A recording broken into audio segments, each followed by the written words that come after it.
इतने सुंदर हैं ठाकुर जी। वर्णन आता है कि नाल छेदन होता है ना, नाभि का छेदन होता है, तो नाल छेदन करवे वारी को बुलावे गए। बोले भैया नंद जी के लाला भयो है, नाल छेदन करनो है। तो नाल छेदन करवे वारी बोली ऐसे ना जाऊंगी, मैं मोटी दक्षिणा लूंगी। नंद बाबा बोले कहा चाहिए तो बता दे। खूब सारी सामग्री बता दी, माने इतनी गैया चाहिए, इतने रत्न चाहिए, इतने आभूषण चाहिए, नव लखा के इतने हार चाहिए। वो वाहुए लगी कि भैया इतने दिनों बाद मांगवे को मिलो, पीछे मत हटो। नंद बाबा बोले तू जो कहेगी सब देंगे, तू चल एक बार वह बालक को नाल छेदन कर दे।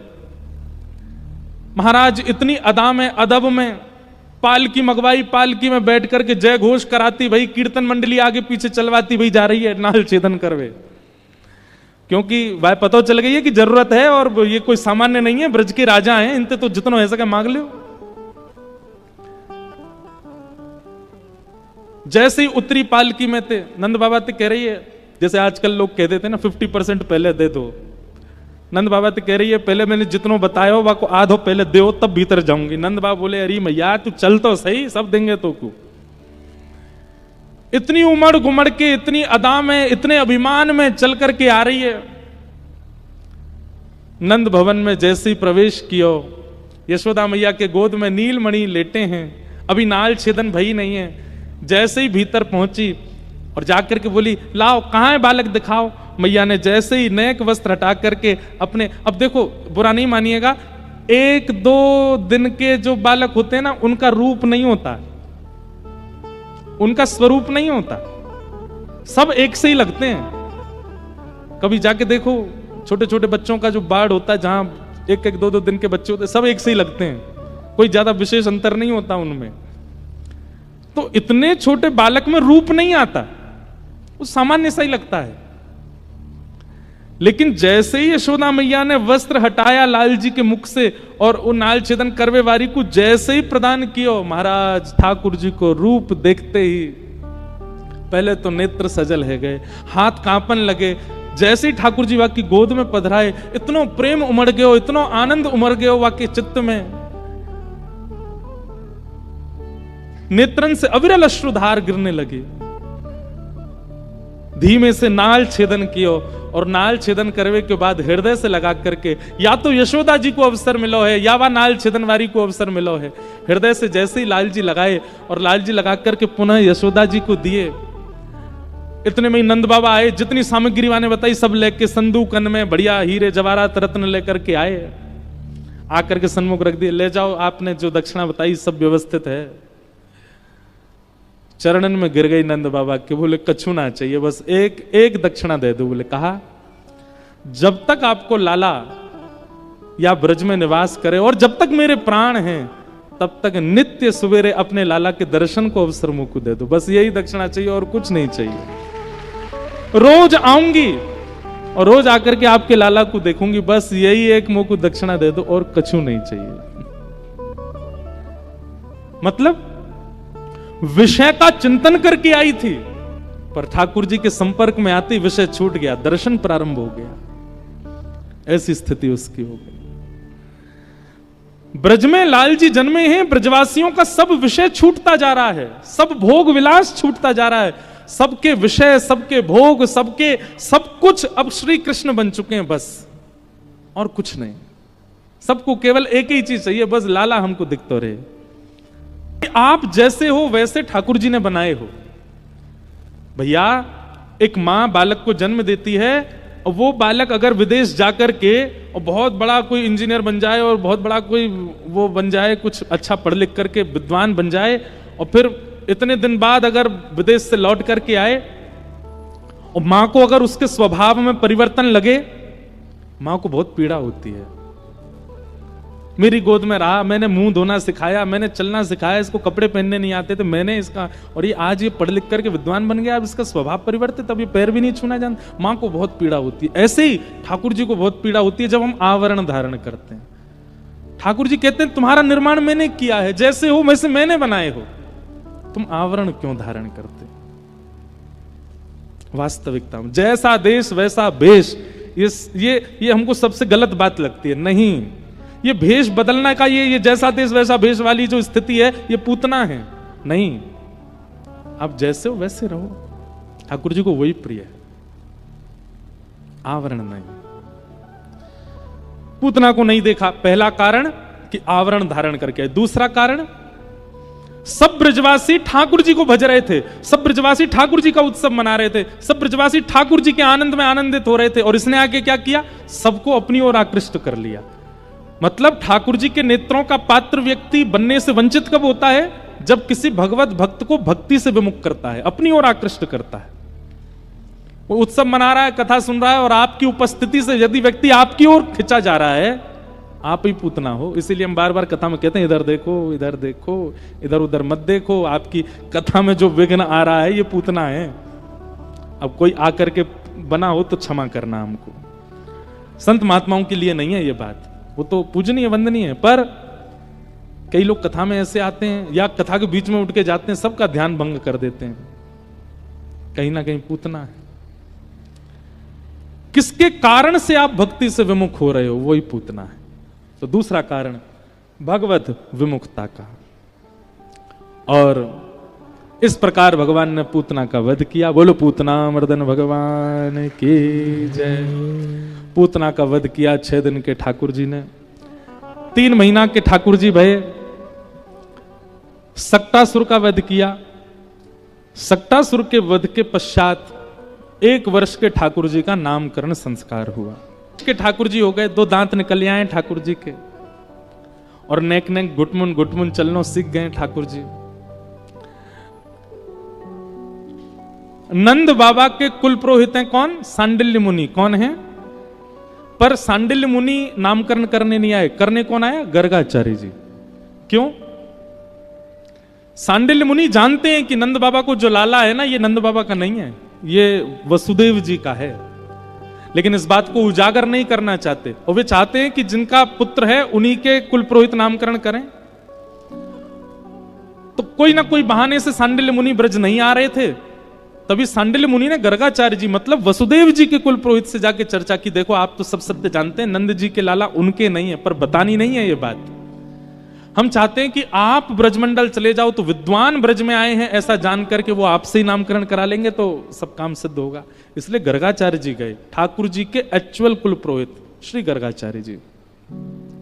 गर्ग गोत्रीय ब्राह्मण आपके बुंदेलखंड में बहुत हैं, ये सब ठाकुर जी के गुरु जी हैं एक प्रकार से।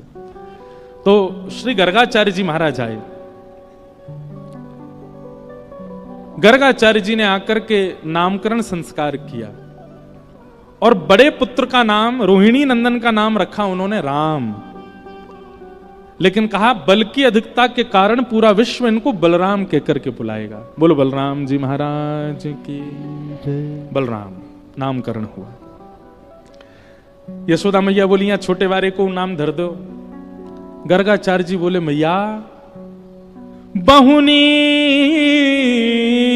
संति नामानी रूपाणि च सुतस्य ते गुणकर्मानुरूपाणि तान्यहं वेदनो जना। मैया आपके इस लाला के बहुत नाम हैं, ये जितनी लीला करेगा, जितने कर्म करेगा, उतने इसके नाम होते चले जाएंगे, बहुत नाम है। मैया बोली कोई एक नाम बताओ। गर्गाचार्य जी बोले अभी बताता हूं। थोड़ी देर ध्यान लगा करके जैसे ही ठाकुर जी की ओर देखा, तो कहते हैं गर्गाचार्य जी महाराज की श्वास रुक गई, हाथ जहां थे वहीं रुक गए, पलकें खुली रह गईं, और स्तब्ध जैसे एक मृतक शरीर होता है ऐसे गर्गाचार्य जी हो गए ठाकुर जी को देखते ही। घंटों तक गर्गाचार्य जी की श्वास नहीं आई, नेत्रों की पलक नहीं झपकी, हिले डुले भी नहीं। यशोदा मैया बोली अरे बहन रोहिणी, मुझे तो लगे जी बाबा पधार को दिखे यहीं पे, घर में ही पधार को हमारे बाबा बाहर जाके पधार जाते, यहीं का पधार गए। जैसे ही जोर से झकझोरा गर्गाचार्य जी को, तो गर्गाचार्य जी के नेत्र बंद हुए, श्वास वापस आई। बाबा कहां भयो? वास्तव में हुआ क्या था? जैसे ही नेत्र बंद करके और ध्यान लगा करके नेत्र खोल के जैसे ही ठाकुर जी को देखा, गर्गाचार्य जी को शंख चक्र गदा पद्मधारी साक्षात श्रीमन नारायण प्रभु दिखाई दे रहे थे यशोदा मैया की गोद में। और गर्गाचार्य जी की जीभ पर हिंदी वर्णमाला के जितने अक्षर हैं वो सब एक साथ प्रकट हो गए और प्रकट होकर के आपस में युद्ध करने लगे। मानो गर्गाचार्य जी से कहने लगे हों, ठाकुर जी के नामकरण में हमारी सेवा कर दो, हमसे नाम प्रारंभ करो, हमसे नाम प्रारंभ करो। गर्गाचार्य जी ने जैसे ही देखा ये तो नारायण हैं, तुरंत गर्गाचार्य जी खड़े हो गए, दंडवत प्रणाम करने लगे। यशोदा मैया बोली, बाबा जी कहा है गो तुम्हें, तुम प्रणाम क्यों कर रहे हो? हाथ कांपने लगे, नेत्रों से अश्रुपात होने लगा, प्रश्वेत बिंदु आ गए। ठाकुर जी समझ गए, बोले जा बाबा है मेरो रूप पता चल गो है, और अब जे बाबा मैया को सब सच बताए देगो। जैसे गर्गाचार्य जी बोले, मैया तुम्हारी गोद में जो बालक बैठा है ये साक्षात नारायण कहने वाले थे। तुरंत ठाकुर जी ने एक क्षण के लिए मानो काल को वहीं रोक दिया हो। ठाकुर जी तो नेक में रोक दें, पूरी गीता में महाभारत को एक क्षण के लिए, कितने दिन तक गीता सुनाते रहे उतनी देर महाभारत रुक गया और सबको ऐसा लगा एक क्षण ही हुआ है। ठाकुर जी तो काल की गति रोक देते हैं, रोक दी। तुरंत गर्गाचार्य जी को बताया, बोले हे गर्गाचार्य जी मैया को मत बताओ मैं कौन हूं। क्यों देखते नहीं हो ये ब्रजवासी कितना प्रेम करते हैं, मुझे लाला समझ करके कितना स्नेह देते हैं। बाहर द्वार पे देखा कितनी गोपियों की भीड़, ग्वालाओं की भीड़। पता है क्यों? मेरे को देखेंगे उसके बाद जल पिएंगे, दिन में कुछ पाते नहीं है जब तक मेरा दर्शन ना करें। और इनके दर्शन में मेरे प्रति प्रभुता का भाव नहीं है, ये सब मुझे लाला मानते हैं, ये अपना बालक मानते हैं, अपनत्व की भावना से मेरा दर्शन करते हैं। कोई गुरु भावना, कोई भगवत भावना नहीं है इनके चित्त में। पुजवाने के लिए मेरे अनेक अवतार हुए हैं, पर यह अवतार मेरा प्रेम पाने के लिए। इसलिए मां को मत बताओ कि मैं कौन हूं, क्योंकि अगर आपने बता दिया तो ये तो मुझे भगवान मान करके मंदिर में बैठा देंगे, पूरे दिन आरती करेंगे और फिर वैसी सेवा होगी। मां के प्रेम भाव को मैं स्वीकार करना चाहता हूं, इसलिए इनको मत बताओ। कई बार प्रेम अधिक जहां होता है ना, वहां व्यक्ति अपने गौरव को, वहां अपने व्यक्ति अपनी पदवियों को छुपाने का प्रयास करता है। प्रेम अधिक जहां होता है, और क्षमा कीजिए जहां व्यक्ति अपनी पदवियों में ही आता है, जहां व्यक्ति अपने गौरव के साथ ही आता है, जहां व्यक्ति अपने एक जो उसको प्राप्त है उसके सहित आता है, इसका मतलब उसका प्रेम नहीं है।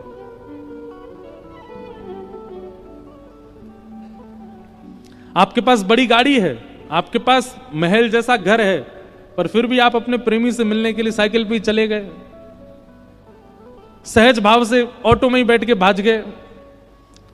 कितनी बार ऐसी कथा होती है, हम अपनी एक बात बता रहे हैं, कितनी बार ऐसी कथा होती है, हम खुद ही स्कूटी चला के चले जाते मंच पे, सीधे उतरे व्यास मंच पे बैठ के कथा सुनाई, फिर स्कूटी में बैठ के घर। अब तो नहीं कर पाते ऐसे, तो बीच में ही चिटविटर हो जाए हम, लेकिन पहले एक आध बार ऐसी कथा भी करी है। बल्कि नाथद्वारा में ही लाल जी का प्रथम उत्सव था, मैं ऐसे ही जाता था, गली थी छोटी छोटी, खुद ही स्कूटी चला। लोग कहते थे व्यास जी ने थोड़ी मर्यादा में आया करो। मैंने क्या मर्यादा, मर्यादा मंच पर बैठने के बाद ध्यान रखिए, पर ये कोई सहजता से आना, इसमें कोई मर्यादा है? सहज होना, सरल होना, थोड़ा बिल्कुल सरल भाव रखना, इससे तो और प्रेम बढ़ता, आपका प्रेम दिखता है, आप कितने प्रेमी हो। और ठाकुर जी से हमने ये सीखा, बहुत सरल है। गर्गाचार्य जी के आगे हाथ जोड़ रहे हैं, नाथ मां को मत बताओ कि मैं परमात्मा हूं।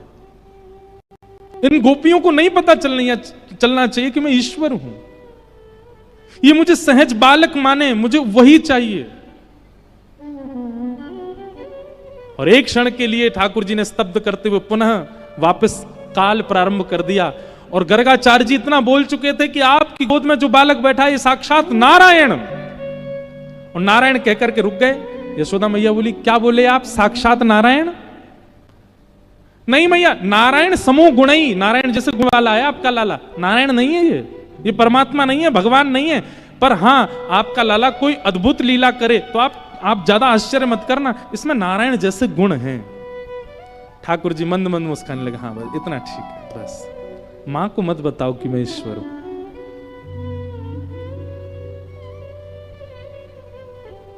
प्रेम अतीत में जहां होता है वहां अपने ऐश्वर्य को छुपाया जाता है,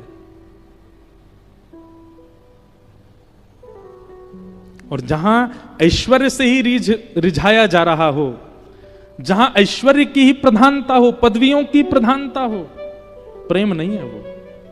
जितना जल्दी हो सके निकल लो उस स्थान से।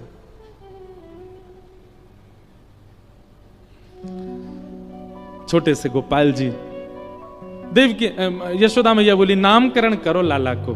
तब आसन वर्णास्त्रयो ह्यास्य गुह्यतो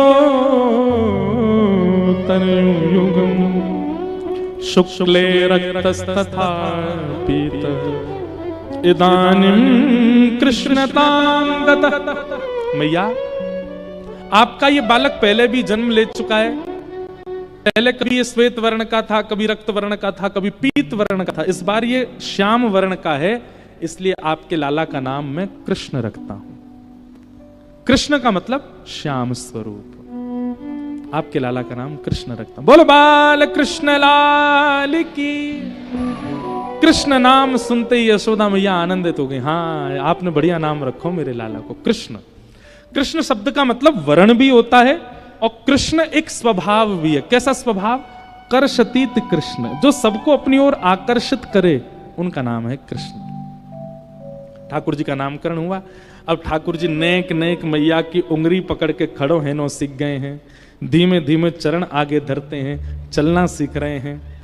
जैसे ही ठाकुर जी खड़े हो जाते हैं, सोई यशोदा मैया अपनी उंगली हटा लेती हैं, और खड़े खड़े ठाकुर जी दोनों भुजा उठा करके आगे कभी पीछे अपने आप को संभालते हैं।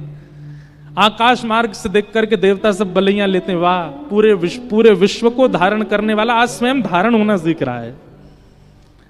और धीमे धीमे ठाकुर जी गिर जाते हैं, रोने लग जाते हैं, मोटे मोटे आंसू निकलते हैं। यशोदा मैया आती है, फिर जहां ठाकुर जी गिर जाते हैं उसी धरती को मारती हैं। अच्छा, जाने मारो मेरो लाला, या कि पिट्टी कर दूं?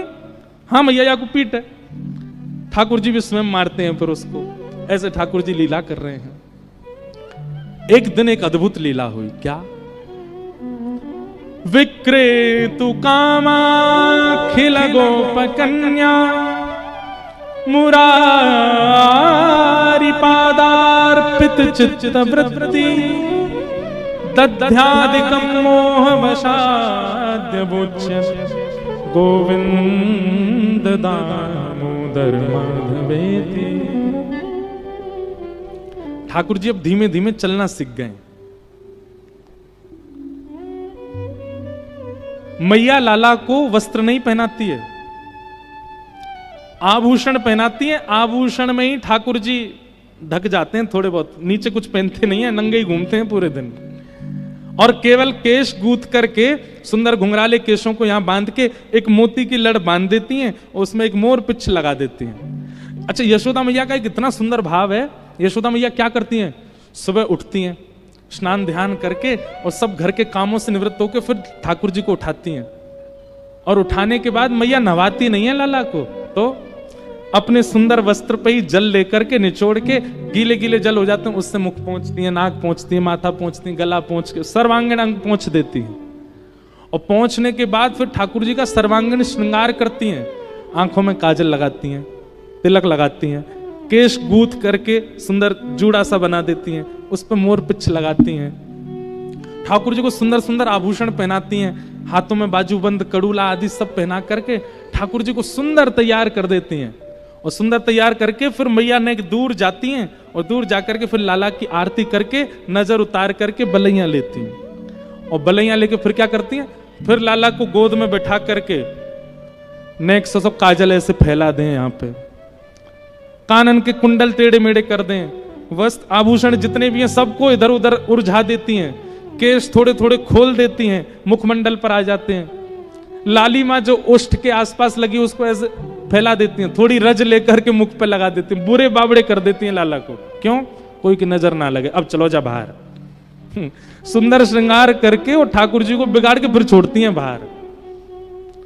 सब गोपी कहें मैया, एक तो तुम्हारो लाला इतना सुंदर, ये तो बुरे श्रृंगार में भी सुंदर लगे, लेकिन तुम ने आराम से श्रृंगार करे करो। कभी आको काजल फैलो भयो, कभी आके मोती लड़ गिरी भाई, कभी आके केस ऐसे मुख पे आए रहे, कभी आके गली की माला इतर बितर रहे, नहीं ढंग से कर दे करो। मैया बोली कोई जरूरत ना है, ऐसे ठीक है, ज्यादा सुंदर बनाऊंगी तो नजर लग जाएगी मेरे लाला है। स्वयं दर्शन करती है केवल सुंदर लाल का। गोपीन के काजे तो बोरो बाबड़ो बनाते हैं ठाकुर जी। ऐसे ठाकुर जी। एक दिन ठाकुर जी भीतर बैठे और तभी एक गोपी बाहर से जा रही है, हल्ला करती भाई, अरे कोई आम ले लो, कोई सेब ले लो, कोई अमरूद ले लो, कोई केला ले लो, फल बेचती भाई जा रही है। आंगन में यशोदा मैया कछु कर रही हैं और ठाकुर जी पास में ही खेल रहे हैं। ठाकुर जी ने जैसी आवाज सुनी, आवाज सुन करके अभी बोलना ना जाने, धीमे धीमे तोतली वाणी में मैया के पास गए और मैया से जाके इशारों करने लगे, ये फल बेचे वाली जो जा रही का मुंह फल लेनो है। यशोदा मैया ने फिर बैठा दिया ठाकुर जी, कहां जाएगो, मत जावे। ठाकुर जी फिर उठ के खड़े हो गए, फिर मैया के पास गए, मुंह फल लेनो है। ठाकुर जी बोले, मैया बोली, लाला फल ऐसे ना मिलो करें, धन देनो पड़े फलवारी इनको, धन नहीं तो अनाज देनो पड़े तब जाकर के फल मिले। ठाकुर जी बोले, मैं दे आऊंगा, मुझे जान दो। मैया बोली, अच्छा चल जा, फल खरीद के ला, आज मैं देखूं तू कैसे लावेगो। सो ठाकुर जी पहले तो अनाज घर में गए और वहां जाकर के छोटे छोटे हाथन में ठाकुर जी ने ऐसे अनाज भर लिए। नेक से लाला 1-1.25 साल के हैं, अभी चलना सीखे हैं, बस हाथन में अनाज भर लियो और अनाज भर के अब ठाकुर जी फल लेवे जा रहे हैं। तो अनाज तो भर लिए, लेकिन यहां से हाथ ऐसे खुले हुए, सबरो अनाज नीचे गिरतो जा रहा है। और वहां में भी बड़े लोग तो भैया संभलनो जाने, बालक तो कूदते भय जा रहे हैं, ठाकुर जी जोड़ते कूदते भय जा रहे हैं, सबरो अनाज गिरतो जा रहा है। और यशोदा मैया इस लीला को देख रही है, लाला आज फल लेवे जा रहा है, खरीदवे जा रहा है। जैसे ही नंद भवन के सामने थे वो गोपी निकली, तोतली वाणी में ठाकुर जी चिल्ला रहे, अरे फल वाली रुक जा, अरे नेक रुक जा। और उसका स्वर जैसे ही सुना है, ठाकुर जी का स्वर जैसे ही देखा, नन्हे से गोपाल जी केश घुंघराले फैले हुए हैं, सुंदर आभूषण पहने, हाथ में गेहूं लेकर के दौड़ते उछलते जा रहे हैं, सबरे गेहूं फैलते जा रहे हैं। और इतनी तत्परता फल लेने की ठाकुर जी के मुख पर दिख रही है। उस छवि को देख करके वो फल बेचेवारी तो मोहित है गई लाल जी पे। विक्रेतु कामा खेल गोप कन्या मुरारी पादार पित चित्त वृत्ति, उसकी चित्त वृत्ति लग गई ठाकुर जी के चरणों में, बैठ गई, थोड़ी पे हाथ धर के ठाकुर जी को दौड़ते आते हुए देख रही है। ठाकुर जी समीप गए और समीप जाके, हमें फल दे दे। गोपी ने हाथ आगे किया, पहले कछु दो। सो ठाकुर जी के हाथ से सबरे गेहूं फैल गए, एक गेहूं को दानो बचो बस। सुबह को लेकर करें, ले जाके बल में जितना आवे दे दे। और एक गेहूं को दानो लेकर के गोपी ठाकुर जी को देख रही है और रूप माधुरी को देख करके आनंदित हो रही है। मां ठाकुर जी ने उसको एक गेहूं का दाना दे दिया। गोपी बोली, अरे इतनी दक्षिणा, इतनी दक्षिणा तो मैं बहुत कुछ दे दूंगी।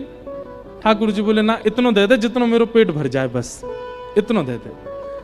अब वो सखी क्या कर रही है, ठाकुर जी तो बोली, थैला लाए संग में। ठाकुर जी बोले, थैला के बराबर तो हम ही हैं, कहां थे थैला ला में, ऐसी दे दे। एक फल हाथ में दे दिया, छोटे छोटे हाथ, फलन ते छोटे तो हाथ हैं लाल जी के, एक आम ले लियो, एक में सेब ले लियो। अब गोपी बोली, ये वाले हाथ उठाओ। ठाकुर जी ने ऐसे उठाओ, एक केला यहां लगा दियो। बोले, अब हाथ नीचे कर लो, ऐसे कर रहे हैं। दूसरों केला यहां लगा दियो, तीसरों यहां फल रख दियो। ऐसे ठाकुर जी के हाथ सबरे फलन में कर दिए।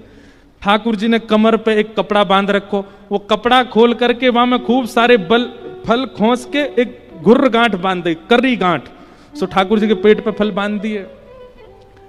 थोड़े छोटे छोटे कछु अंगूर हैं, वो ठाकुर जी के केशन के बीच में लगा दिए। एक आध कोई सामग्री यहां लटका दी। ठाकुर जी इतने सुंदर लग रहे हैं, उनकी रूप माधुरी को देख करके वो फल बेचने वाली तो मोहित ही हो गई। ठाकुर जी जैसे ही नंद भवन जान लगे, उसके तो मानो जैसे प्राण निकलने लगे हैं। दौड़ते दौड़ते ठाकुर जी जा रहे हैं, कहीं से आम निकल के गिर रहे हैं, कहीं से केला गिर रहे हैं, कहीं से सब गिर रहे हैं। यहां आए थे तो एक अनाज का दाना हाथ में, नंद भवन पहुंचे तो भी एक ही फल लेके पहुंचे, सब गिर आए रास्ता में।